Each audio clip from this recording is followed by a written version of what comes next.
confírmase a felonía que moitos e moitas non nos acabamos de creer, entre eles eu.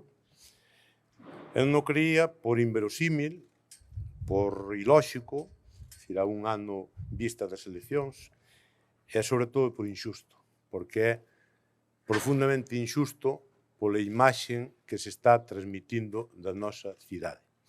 Iso é o que realmente me doi, a imaxe desta cidade que non é a que se está trasladando.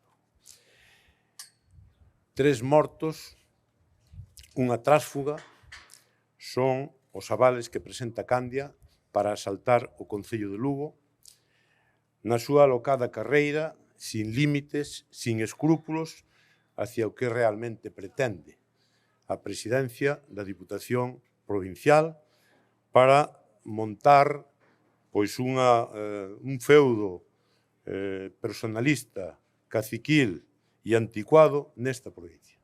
Que vai cambiar en un ano? Que vai cambiar en un ano?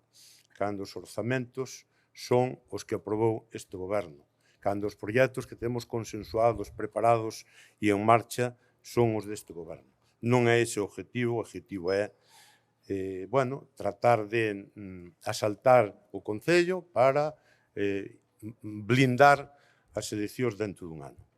Non teñan ningunha dúbida. Dentro dun ano estaremos gobernando esta cidade. Pero saben por qué? Porque os veciños e veciños non perdonan traicións e porque confían en xente como a nós. E, desde logo, non lles imos defraudar. Moitas gracias.